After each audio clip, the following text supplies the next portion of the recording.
అందరికీ జై శ్రీరామ. పరలోక పవిత్రస్తు అందరికీ. ఈరోజు టైటిల్ ఊరు పేరు తెలియని వ్యక్తి పురాణాలు రాశారా, ఇది టైటిల్. మీరేమంటారు గురుపాది గారు?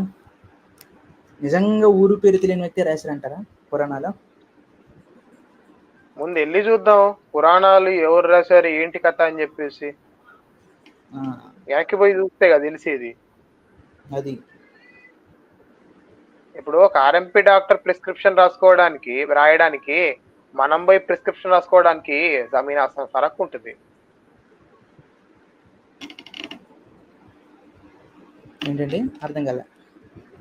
ఒక ఆర్ఎంపీ డాక్టర్ ప్రిస్క్రిప్షన్ రాయడానికి మన రోగానికి మనమే ప్రిస్క్రిప్షన్ రాసుకోవడానికి చాలా తేడా ఉంటుంది కదా. అవునండి. ఇప్పుడు నాకు ఎంబీబీఎస్ లో కొన్ని టర్మినాలజీస్ తెలుసు, ఇప్పుడు నాకు ఎంబీబీఎస్ లో కొన్ని టర్మ్స్ తెలుసు, అలా అని చెప్పేసి నేను డాక్టర్ అయిపోనుగా. అసలు ఒకవేళ అలా అయితే జనాలకి ప్రమాదం, నాకు ప్రమాదం. అవునండి. సరే, టాపిక్ లోకి వెళ్ళిపోదాం. ప్రస్తుతానికి అంటే ఊరు పేరు నేను ఎవరిది చెప్పను, ఎందుకంటే వేదవ్యాసులనే ఊరు పేరుని తెలియని వ్యక్తి అన్నారు. ఆ అన్న వ్యక్తి ఊరు పేరు చెప్పారు. వేదవ్యాసుల మహర్షినే ఊరు పేరు తెలియని వ్యక్తి అన్నారు. అలాంటి వ్యక్తి ఊరు పేరు అవసరం లేదు మనకు అవసరం లేదు, నేను చెప్పను. అప్రస్తుతం అది. ఏమంటే రాత్రి ఫోన్ కాల్స్ వస్తాయి, నేను చెప్పను. వేరేది దిక్కుమాలింది.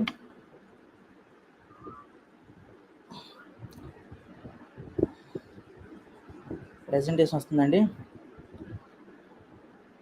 అది కామెంట్లో ప్రెజెంటేషన్ వస్తుంది చెప్పండి అయ్యా, నాకు తెలియట్లేదు. అది సూపర్. మనకు వచ్చింది, వాళ్ళకి వచ్చింది లేదు చెప్పాలి. వాళ్ళు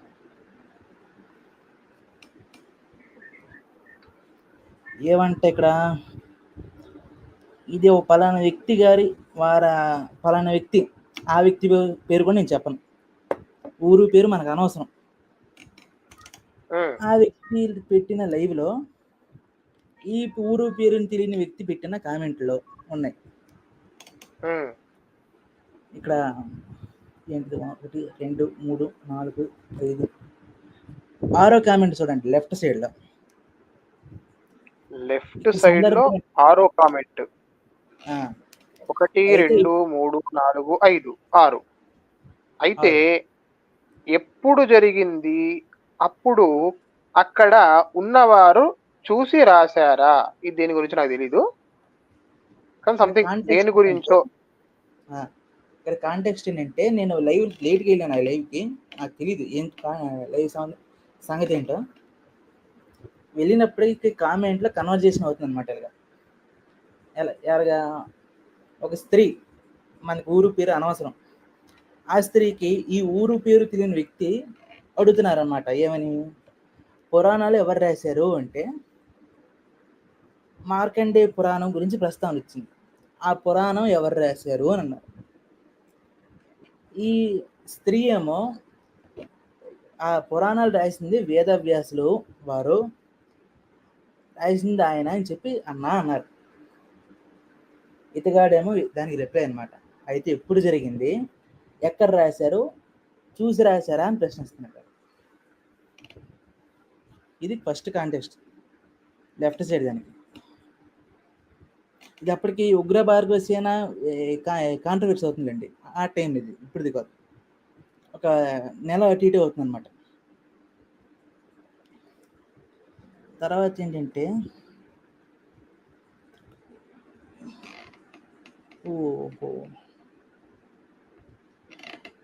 ఆవిడ గారు వేరే రిప్లై ఇచ్చారు.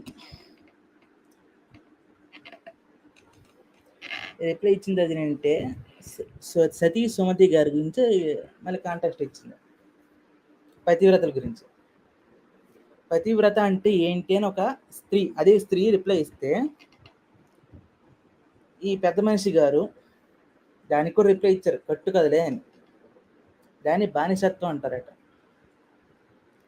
ఆవిడ పతివ్రత గురించి చెప్తే మీరన్న పదానికి బానిస అనే పదానికి కరెక్ట్గా సెట్ అవుతుంది, కాబట్టి మీరు బానిసే అంటారండి, పతివ్రత అన్నారు అని చెప్తున్నారు ఆయన. ఇది రైట్ సైడ్, దాంట్లో రైట్ సైడ్ స్క్రీన్ షాట్లో ఇది ఫస్ట్ కాంటెక్స్ట్.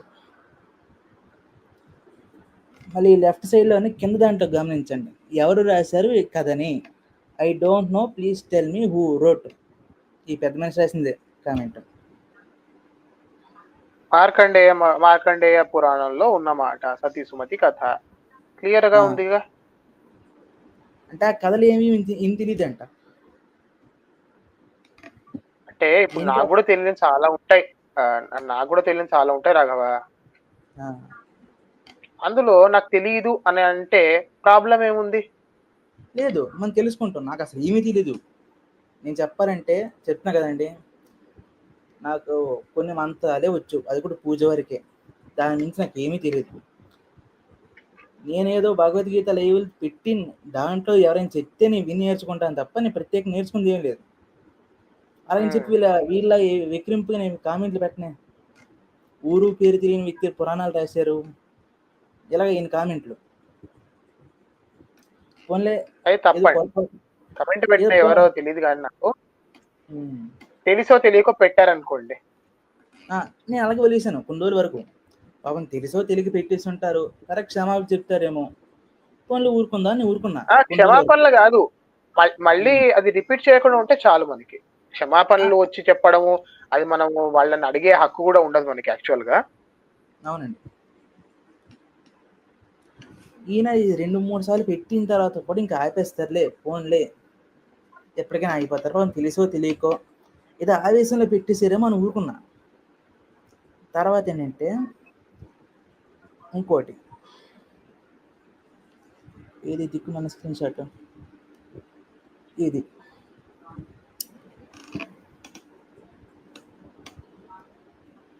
కనబడుతుందండి ప్రెజెంటేషన్?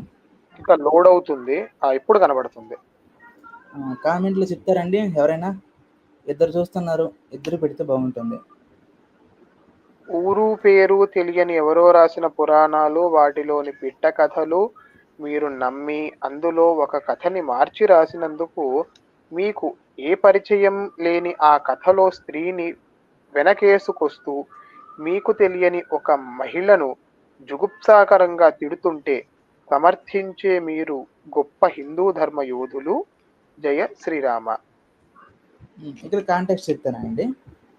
ఇక్కడ ఏంటంటే పైన 2 weeks ago ఎడిటెడ్ అని చెప్పి కమ్యూనిటీ పోస్ట్ కనబడుతుంది కదా, ఆ ఛానల్ అడ్మిన్ గారు సతీ సుమతి గారి మీద అంటే కొంచెం ఆపోజిట్ చేసి ఒక కథ రాశారు చాలా కాలం కిందట. అంటే చాలా కాలం అంటే సంవత్సరం కాదు, ఒక 3-4 కిందట అనుకుంటా, 4 నెలల కిందట, నెలలో. అయితే దాని మధ్యన కాంట్రవర్సీ అయింది. ఈ మధ్యన దానికి ఈ ఛానల్ అడ్మిన్ని తిట్టారు. ఎందుకు?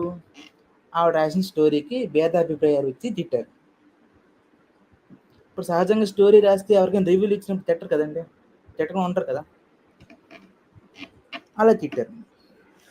తిడితే ఈ మహానుభావుడు గారు పెట్టిన కామెంట్ ఇది. ఊరు పేరు తెలియని వ్యక్తి కూడా ఎవరో రాసిన పురాణాలట. పోనీ అక్కడతో అయిపోయారా? లేదు, వాటిలో పెట్టగదరంట. ఏమనాలి దీన్ని ఏమంటారు చెప్పండి సార్?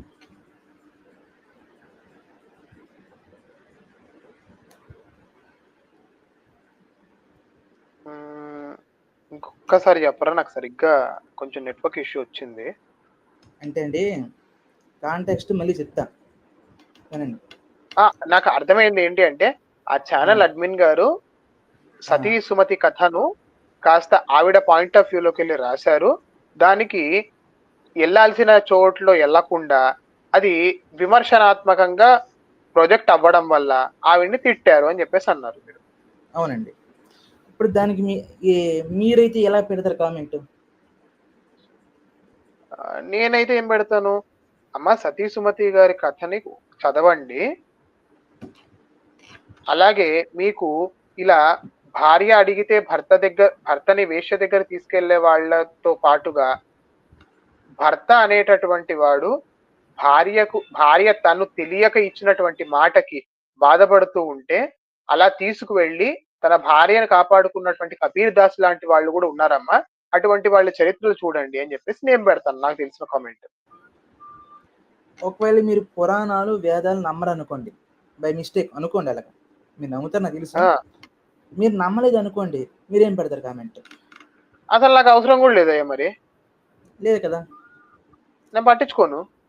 మీరు నమ్మరు, వేదాలు పురాణాలు మీరు నమ్మరు, కానీ నేను నమ్మను, నాకు అవసరం లేదు. కానీ మీరు రాముడిని నమ్ముతారు. ఎలాగుంటుంది ఇది?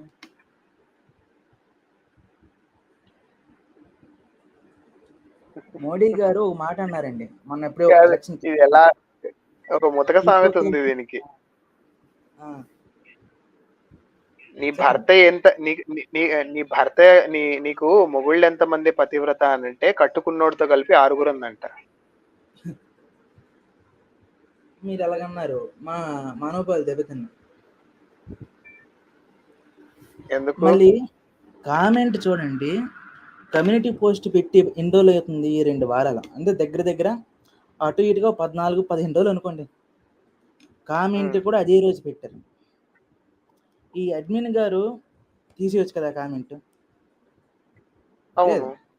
స్టిల్ మీరు ఆ ఛానల్ సెర్చ్ చేసి వెళ్తే 2 వారాల కిందట ఉన్న కమ్యూనిటీ పోస్ట్లో ఈ కామెంట్ ఇప్పటికీ ఉంటుంది. ఇప్పటికి స్టిల్ ఈ స్క్రీన్ షాట్ కూడా ఇవాళ తీసిందే, లైవ్ ముందు స్క్రీన్ షాట్ తీసి పెట్టింది. ఇది ఎప్పటిదో కాదు. నేను ఇక్కడ అడ్మిన్ని నేను ఏమీ అన్నాం, ఆవిడ పాయింట్ ఆఫ్ వ్యూ చెప్పుకున్నారు అంతే. చెప్పుకున్నారు, దాన్ని విభేదిస్తారు, దానికి అనుకూలంగా కామెంట్లో పెడతారు. నాకు అనుకూలంగా కావాలంటే ఎవరు నాకు నిమ్మకాయ తీపిగా కావాలంటే ఎవడు నిమ్మకాయ పులుపుగానే ఉంటుంది. అవును. ఈ మహానుభావుడు కామెంట్ పెట్టడం చూడండి, ఊరు పేరు తెలియని వ్యక్తి ఎవరో రాశారట పురాణం, వాటిలో పెట్టకథలంట అవి. మనం నమ్మేవాట దాన్ని పెట్టకథలు. ఆ పెట్టకథల్లో ఒక కథని మార్చి రాసినందుకు మీకు ఏ పరిచయం లేని ఆ కథలోని స్త్రీ వెనకేసుకొస్తూ మీకు తెలిసిన ఒక మహిళ జుబుకిత్సకరంగా, అది ఈయన తెలుగు వల్ల నేను తెలుగు సరిగ్గా చదువుదాం. నేను పదం మర్చిపోయానండి. ఇప్పుడు ఏమంటా కూడా గుర్తులేదు నాకు. తిడుతుంటే సమర్థించే మీరు గొప్ప హిందూ ధర్మ యోధులా, ఆఖరిలో హిపోక్రసీ మాట జై శ్రీరామ. మళ్ళీ దీనికి కూడా కాంట్రవర్సీ చేశారు. ఆయన కాంటెక్స్ట్కి జై శ్రీరామ్ అనేది హిపోక్రసీ. అది సంఘటన. ఏం చెప్పాలో అర్థం కావట్లేదు అయ్యా నాకు. ఇది ఎలాగుందంటే చిన్నపిల్లాడికి నడుము గిల్లి జోలాలి అని పాట పాడినట్టుంది రాత్రి పూట. నోట్లో పాల పీక పెడితే ఏడడం మానేస్తాడా? జోరు కొట్టినాడు ఆపేస్తాడా? గిల్లిన తర్వాత వాడికి నొప్పి పుట్టింది, ఆ నొప్పి పోయేదాకా వాడు వదలడు, ఏడుస్తానే ఉంటాడు. మళ్ళీ ఈ ఊరు పేరు తెలియని వ్యక్తి పేరు నేను చెప్పను, ఏ కమ్యూనిటీ పోస్ట్ కూడా నేను చెప్పను. ఎందుకంటే ఊరు పేరు చెప్పి వృధా. వేదవ్యాసులకి ఊరు పేరు లేదనేసి మహా వ్యక్తి.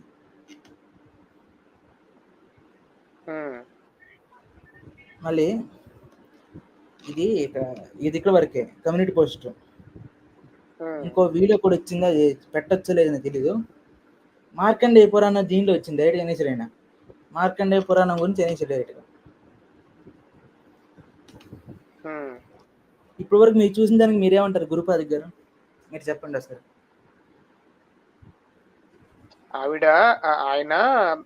ఆయన పాయింట్ ఆఫ్ వ్యూ ఏమనుకుంటున్నానంటే, నేను ఆయన కూడా అనకండి, మనకు ఊరు పేరు జెండర్ కూడా లేదు. సరే, ఆ వ్యక్తి అది బాగుంది, ఇది కరెక్ట్. ఈషి కాకపోతే ఇట్టు, ఆ వ్యక్తి స్త్రీ అవ్వచ్చు పురుషులు అవ్వచ్చు, ఎవరో ఒకరు. అంటే మీరు పెద్ద మనిషి అని సంబోధన చేశారు కాబట్టి ఆయన పురుషుడనే నేను అనుకున్నా. ఉమ్, కానీ పోనీ ఇప్పుడు ఏదో మీరు ఒకటి. జెండర్ బయాస్ వద్దంటున్నారు కాబట్టి ఉమ్, ఆ వ్యక్తి యొక్క ఆలోచన ఏమై ఉండొచ్చు అంటే నాకు తెలిసి ఇది కాంట్రవర్సీ కాకుండా ఆ పురాణం ఎవరో రాశారు. అది మనకు ప్రస్తుతం పనికిరాదు కదా! అయితే ఇప్పుడు దానికి ఊరు పేరు లేకపోతే ఏమైద్ది? అలా అనుకుంటే తప్పేనని ఆయన అనుకున్నారు కావచ్చు. అది ఒక పాయింట్ ఆఫ్ వ్యూ.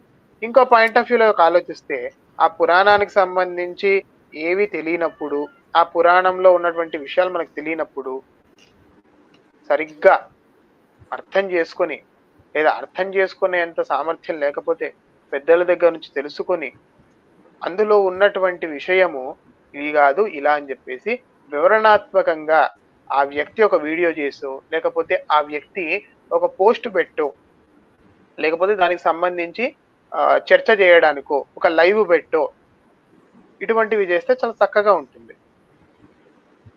అది కాకుండా నేను తిట్టాల్సినవన్నీ తిడతాను. కానీ ఆఖరిలో మాత్రం అలా నేను చేయడం నా సంస్కారం కాదు అని అంటే ముందు తిట్టిన తిట్లన్నీ ఏమైపోతాయి? మాఫీ అయిపోతాయా? ఇప్పుడు అమ్మ దగ్గర నుంచి మొదలు పెట్టుకుంటే అక్క దాకా తిట్టి రాఘవ గారు మిమ్మల్ని ఫర్ సపోజ్ నేను ఎప్పుడు తిట్టను ఫర్ సపోజ్ అలా అనడం నా సంస్కారం కాదు రాఘవ గారు అని అంటే మీ ఇమ్మీడియట్ రియాక్షన్ ఏంటండి? మీకు 20 నిమిషాలు నాన్ స్టాప్ గా చెవులో నుంచి బ్లడ్ వచ్చేలా తిట్టా. తిట్టుడు కాదు, బూతులు దొబ్బే మిమ్మల్ని. ఆఖరికి 2 సెకండ్లలో రాఘవ గారు నేను ఇలా అనడం నా సంస్కారం కాదండి, నేను ఇలా అనను అని అంటే మీ రియాక్షన్ ఏంటి? ఏమంటావండి అలాంటి వాళ్ళకి? ఇంకేమనగలం? వాళ్ళకి అదే మాట రిపీట్ చేసి అలాగే అంటే వాళ్ళ రియాక్షన్ నేను చూస్తాను. నా ఇష్టం లేదు అది. కాదు, మీ రియాక్షన్ అడుగుతున్నా. ఇప్పుడు మనకి ఆ పర్సన్ గురించి లేదు కాబట్టి, ఇక్కడ ఉన్నది తమరు నేను కాబట్టి మన ఇద్దరి గురించి అడుగుతున్నా. ఒకటి కాదు, రెండు కాదు, అమ్మ లక్కలు తిట్టా మిమ్మల్ని. సేమ్ అదే తిట్లండి. నీకు తిడితే ఎలాగుంటుందో నేను రుచి చూపిస్తా అని చెప్పి అదే తిట్లు అక్కడ తిడతాను. ఇప్పుడు ఎలాగుందరా నీ ఆ తర్వాత రియాక్షన్? గురుపాదుక్ గారు నేను కూడా ఇలా అనడం నా సంస్కారం కాదండి అని అనేస్తారు. అంతేనా? నా వరకు అయితే, నా విజ్ఞత వరకు. ఎందుకు నన్నంటే నేను బాధపడ్డా, నా బాధను తీసుకెళ్ళి కత్తితో పొడిచి చూపించలేం కదా, కాబట్టి ఆడి తిట్టి ఆడికే చూపిస్తా. ఇది తిట్ల వరకే, మళ్ళీ కత్తితో పొడిచారు కదా నేను పొడిచాను మళ్ళీ వెంటనే వెళ్ళి తిట్ల వరకే. ఇది అంతే. ఇప్పుడు వీడియో అండి, ఈసారి కామెంట్ వరకే. కామెంట్లు ఎవరో ఇతని అకౌంట్లో లాగిన్ అయ్యి పెట్టారు అనుకుందాం కాసేపు. ఈ వ్యక్తే సరే అయి ఉండొచ్చు, by mistake benefit of doubt అనుకుందాం కాసేపు.